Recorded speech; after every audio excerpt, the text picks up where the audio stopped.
So I think for this year, there are basically three major areas we're working on. Open Graph, mobile, and games. And primarily at FA, we talk a lot about Open Graph, and so we can sort of start there. I think Open Graph is it sounds sort of abstract, what's an Open Graph. So it's useful to talk a little bit about what the product is and why we built it. And I think there are really two audiences. One is sort of for the people who are using Facebook. And really, the point of Open Graph for the sort of everyday Facebook user is a tool to let applications deeply integrate with Facebook and really help sort of fill out your timeline and help enrich your newsfeed because you're seeing more information from your friends. And I think, that's really based on this belief that Facebook is more interesting both for you as a way to tell your story and for you to discover new things if it includes not just the activity on Facebook, your status updates or photos, what have you, but all the things you care about, whether that's the music you listen to, the books you read, the places you like to run, the food you eat. And so we really think Open Graph has the potential to sort of take a whole new category or class of applications and pull them into the Facebook experience. So, could you talk more about that? I mean, historically, a lot of the applications that have become well-known and that have monetized well historically have been games. And there have been lots of other experiments in other categories. Most of the things that we've seen so far in the timeline/ticker category have been more media-focused. And could you talk through really what your vision is for how developers around the world should be thinking about the opportunities here? Yeah, so I think we announced Open Graph at FA, and we launched at the time with around a dozen partners in news, video, and music. Timeline hadn't really rolled out to the users yet, and it was only 2 or 3 weeks ago now that we sort of started broadening the non-resolution categories. And so I think what you've seen of Open Graph so far is just a small taste of the overall vision. For users, it's really about filling out the timeline. I think for developers, the sort of value proposition of Open Graph is a little bit different, which is, whether you're a game or whether you're in a sort of different category now, I think a lot of the time and energy spent thinking about Facebook has been around, what are the channels that I should use? How do I optimize them? How do I integrate them? Do I send a request here? Do I post to your newsfeed there? Do I post on someone else's wall? You sort of have to have a PhD in Facebook to be successful building an app on the Facebook platform. And I think one of the sort of design centers of Open Graph has been that we want people to build great apps. We want people to build great games that are fun to play and not interruptive to users. We want people to build awesome social music experiences or cool ways to discover new fashion on an app like Pinterest or Polyvore.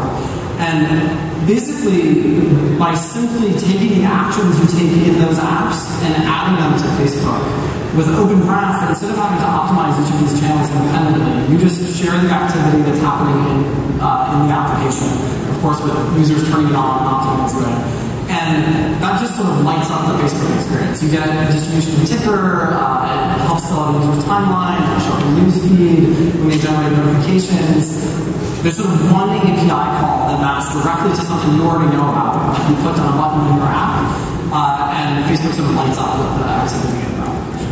So, over the past few years, there have been, a variety of iterations of how the communication channels have looked on Facebook. Combination of invitations, requests, newsfeed, notifications. There have been some other experimental ones that have come and gone. Are you saying that, fundamentally, there have been a lot of jobs created around optimizing how to optimize conversion for particular goals that different developers have, as it relates to the different scenarios that those channels enable for developers, both for distribution and engagement. So are you saying that fundamentally you think that those dynamics will become less important over time and that it will become more oriented purely around ticker? I definitely think there will probably be ways to optimize Open Graph, both in terms of sort of what kinds of stories you generate. There's a lot of sort of nuance in how you generate the stories and how they aggregate together, and sort of in general we've tried to create a dynamic where more structured information leads to more interesting opportunities for visibility on timeline or on newsfeed. And so I wish I could say that it was just as simple as make an API call and magically will help your app grow. There'll probably be some room for optimization there. But I do think we want to move to a model where fundamentally the integration point with Facebook is taking the activity in the app which we're building and enabling users to add that to their timeline in a structured way, so that when we have an idea for a new communication channel, we can take the structured data around that application's activity that we already have and just make that communication channel work, rather than every time we have a new idea, it's like a new task for a developer to say, oh, well, how do I integrate this channel? We're going to go figure out how. Meaning, saying that because you're structuring the data more, you'll be able to create new kinds of aggregated feed stories or other ways of distributing that information in ways that you haven't thought of today, but that will likely work better in the future. Yeah, exactly. By sort of having a more structured representation of the core activity in an application, whether it's something you pinned on Pinterest or a photo you took on Instagram or the fact you liked a set on Polyvore, instead of that being a post to a newsfeed that we, shows up on newsfeed and then nowhere else, by sort of connecting the application activity with Facebook, then we can turn the ticker on, we can turn timeline on, we can turn notifications on, we can turn newsfeed on, we can turn on whatever we come up with next, without a lot of additional work from that application. That's the vision. I think we're really in the early days of this. We're figuring out what are all the right ways to structure data and what are all the right tools that we need to expose to developers to make this also come together. But we really want Open Graph to be a sort of simple process for developers and enable them mostly to focus on building great apps. And for people using Facebook, we want it to be a really rich, immersive, powerful way to make your timeline and newsfeed come alive with all the things that you care about. So a lot of the stuff that you've talked about, we've primarily seen examples from folks in the media community, but how would you say that the game community has adopted or is integrating the concepts that you've intended to be designed for ticker? There was a games ticker that's being revamped. How does this affect the games community? So I think we've already seen some great early success with Open Graph in games. One of my favorite examples is Words with Friends, and now every word you play in the game, without an interrupted dialogue, without a sort of getting in the way of the gameplay, gets added to your Facebook account. And so on my timeline, I can see the highest scoring words I played, the words I played the most frequently. In newsfeed, I can kind of follow along with my friend's gameplay. It's Mike played these 5 words for this many points, and it's oh wow, he got a great word there. And so I think the potential for games is really huge, and I think really one of the design centers of Open Graph that I was hoping to think about is if you're an active player of a game or you're an active user of some application, what are the things that you'd be excited to show up on the timeline? What are the stories that you want to tell to your friends? Whether that's you got a high score, you won an achievement, you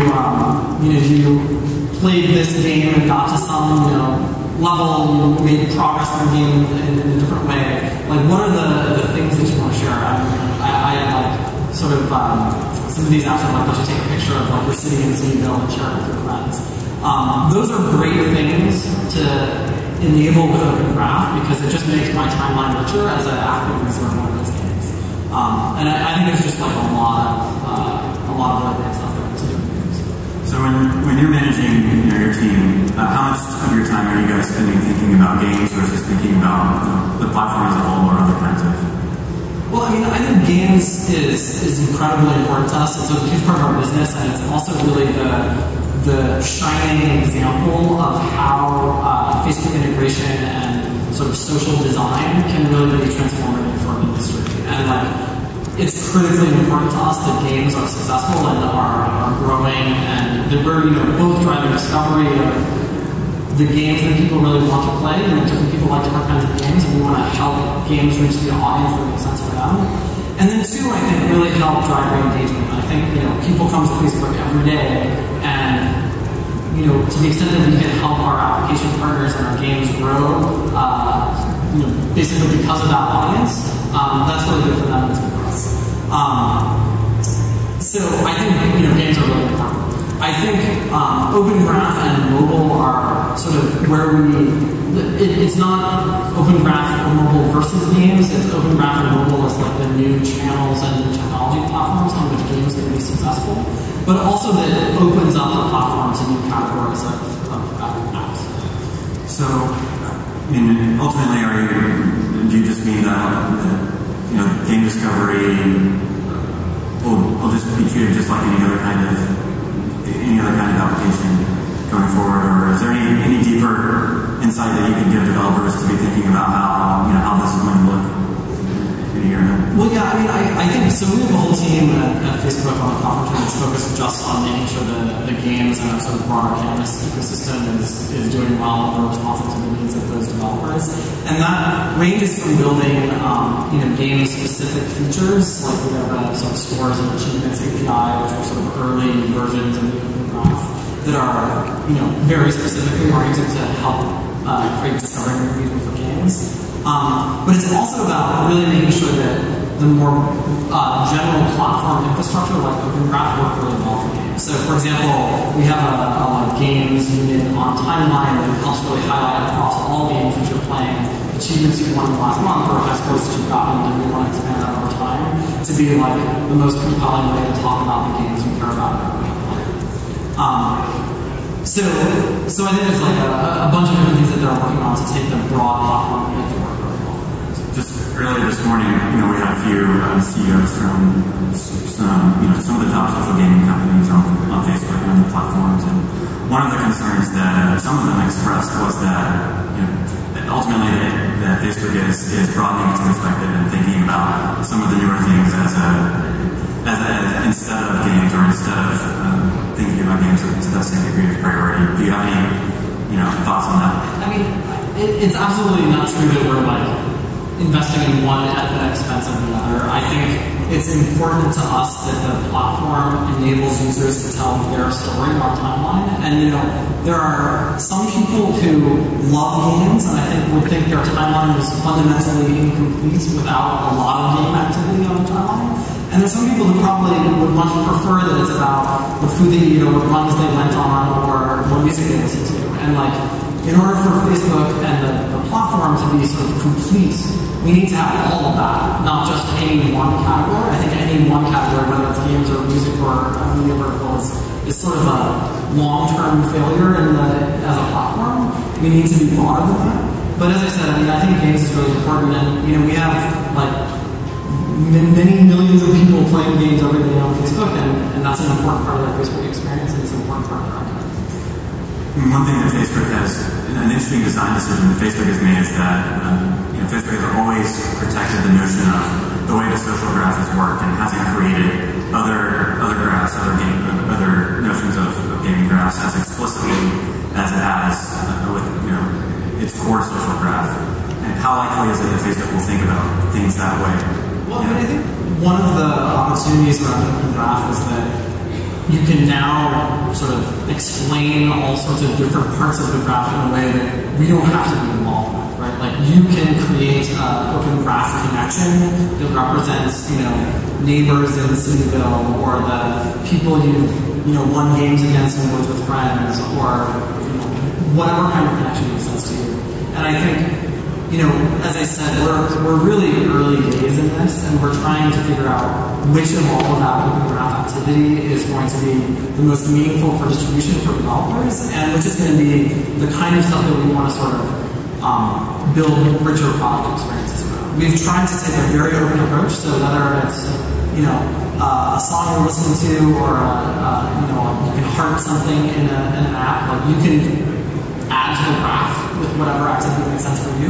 And then I think over time we're going to kind of look and see that, like, hey, gamer connections is actually something that a lot of games are doing, and that people find useful, and it creates lots of engagement around Timeline. Maybe instead of everyone doing that in their own different way, there's like an interesting sort of way to coalesce that.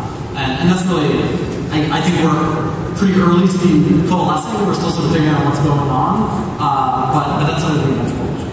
So, say 12 months from now, what will the games that are best integrated, Facebook's vision for how all of the aspects of the API should work, how will those games look, and how will that be different than how the the top or the most popular, or in your view, the best games of today?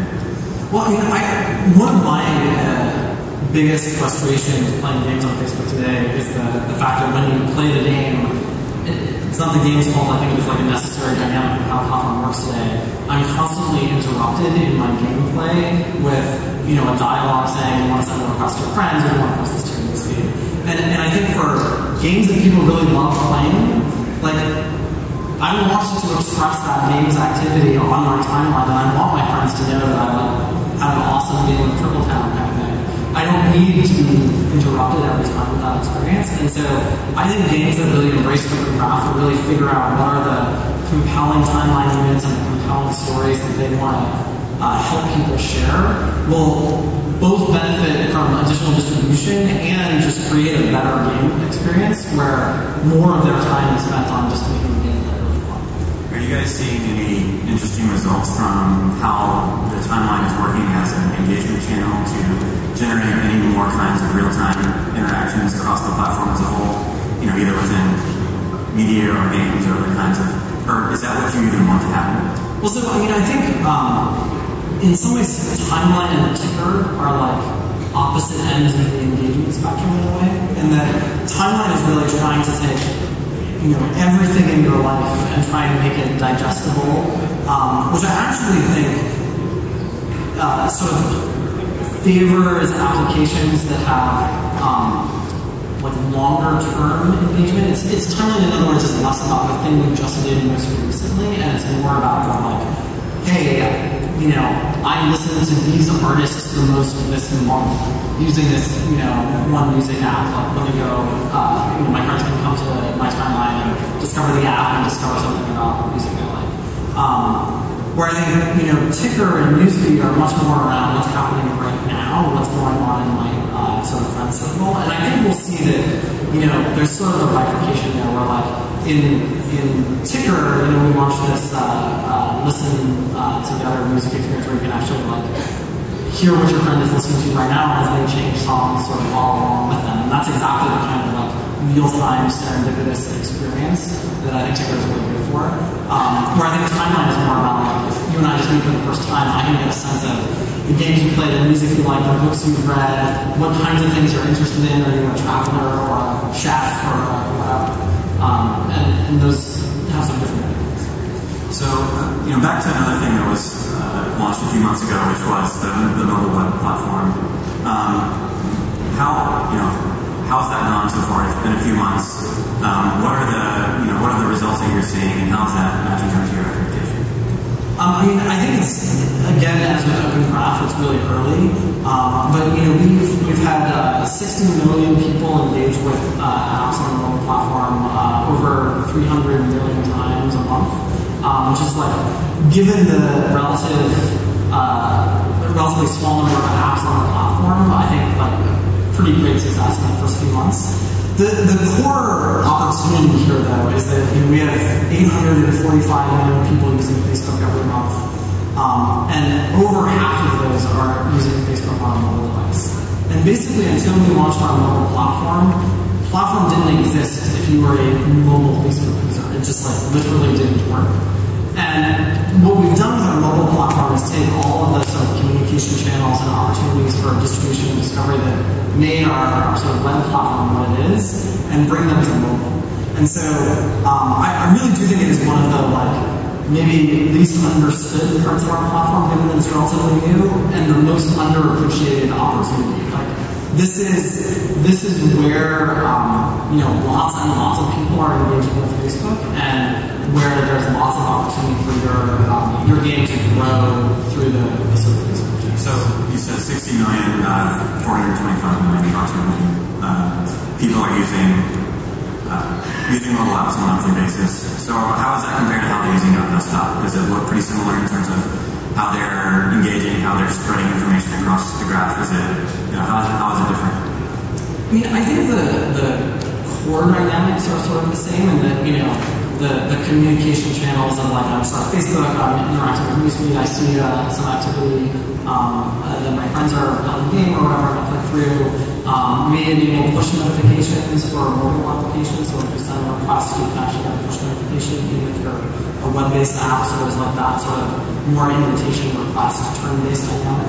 And then there's just bookmarks, which is actually, I mean, I sort of feel like bookmarks don't feel that sexy. Bookmarks have been around for a long time, but bookmarks are a really important re-engagement driver for applications. And again, it's like really simple. Like, millions of people turn on Facebook, they go to Facebook first, every day, and when they're, done doing whatever they're doing on Facebook, there are all these bookmarks on the slide of all the apps that they use, and that is actually just like a way for applications to re-engage with users after they've been installed, because they're sort of, we're renting pixels on one of the most visited mobile apps or websites. So you're saying basically like bookmarking or other types of, either bookmarking inside Facebook or in the browser as being an interesting type of new behavior. Well, I mean, in Facebook in particular, when you navigate from your newsfeed to your profile on the Facebook app, that same list of ways to navigate around Facebook includes all the games and apps that you use, and that's just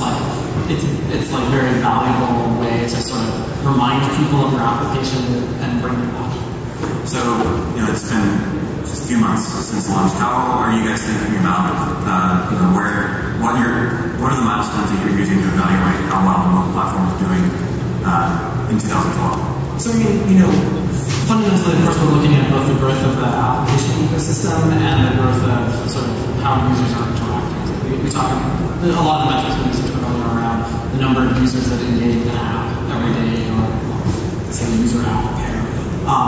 And so, fundamentally, success on the mobile platform means a couple of things for us. I think it means a couple of mobile apps that are really awesome, high-quality apps that have grown dramatically because of Facebook. We want as many mobile apps as we can find feel like Facebook is really integral to their success, and that they're really awesome experiences we're excited to promote to our user base. And then, so I think that's sort of a qualitatively really good, really successful, really large applications. And then, of course, we're just looking for breadth too. We really think, particularly with Open Graph,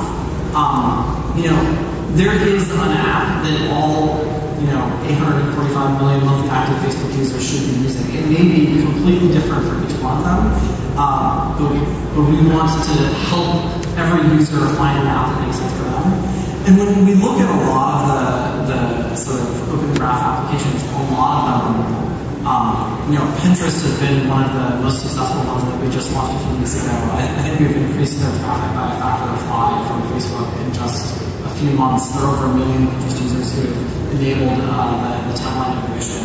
And they have a great mobile app experience. We want to drive traffic to them on mobile and make that feel just as integral a part of your mobile timeline and your mobile Facebook experiences as well. So, there are a lot of mobile developers here who have been building native apps for a long time. Who, many of whom would probably view HTML5 as a more experimental part of what they're doing. What is your value proposition to those guys to try to get a good share of their energy and investment this year? Yeah, so I think this is something that's a little bit misunderstood about our mobile platform.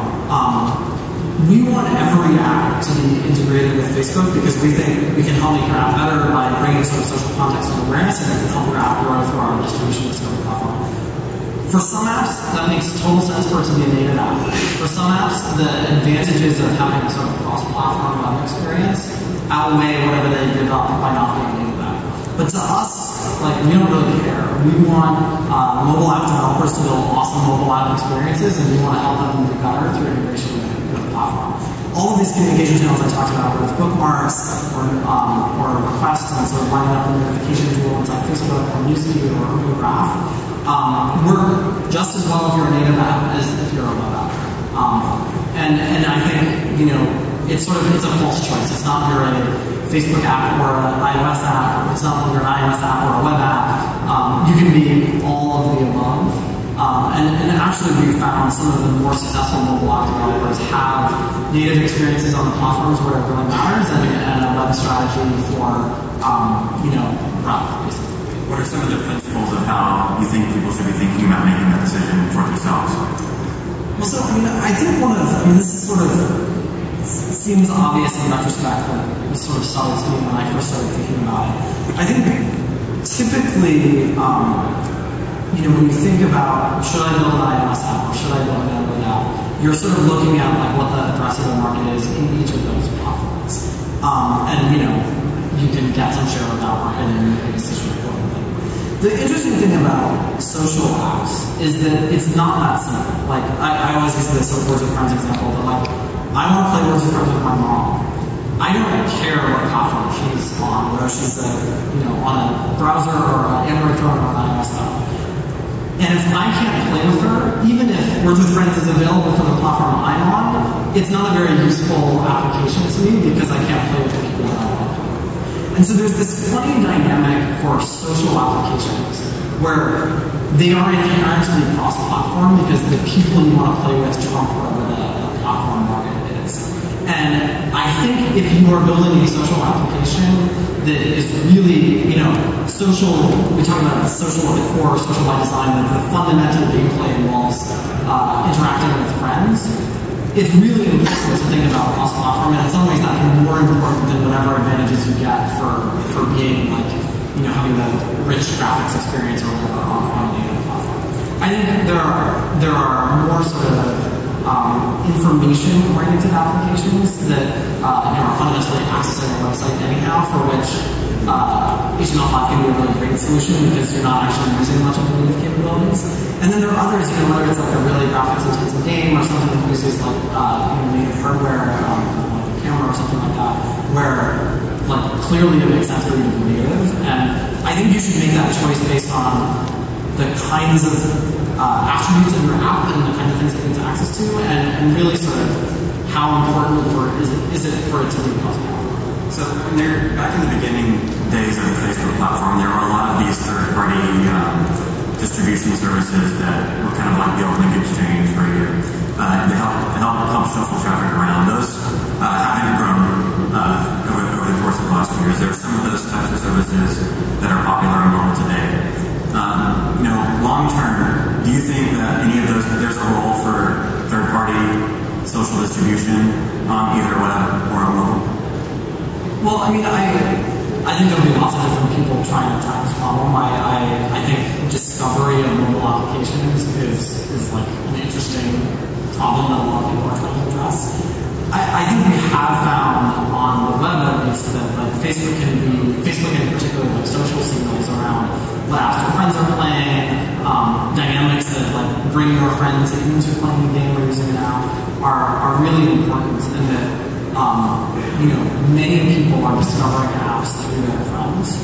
And I think we're pretty well positioned, both because of our existing audience and because we have a pretty rich set of friend connections to sort of help you find the apps that make sense for you. And I think really that's, whether it's on the web or on mobile, fundamentally what a platform is about. Okay, so we just have time for one last question. One thing I did want to hit on today was how the latest changes around Ticker and Timeline will affect the ecosystem of apps that are built primarily for use with pages and for businesses that are using Facebook in that way. Obviously, there are a lot of developers who are helping people figure out how to integrate different types of apps into their pages, and lots of businesses are investing a lot in their Facebook presence. Philosophically, how does this stuff affect them? So, I think a lot of the same sort of tenets of this apply to application built for pages as well. And that, if your brand or your company or what have you can build an experience that helps people tell their story, that helps people fill out their timeline in an interesting way, and it's through your products or through your brands or reinforces that in some way, I think there's like a lot of opportunity for page developers to embrace open graphics. Okay. Well, is there anything else that you can add at this point? Anything like tabs or works in a similar conceptual way in the future? Yeah, I don't think we have any. I don't think we have any plans to sort of change how applications integrate with pages. I think in general we've tried to sort of keep consistency between the sort of visual experience of pages and profiles, and so obviously we're looking about how pages are impacted by things on timeline, but no, nothing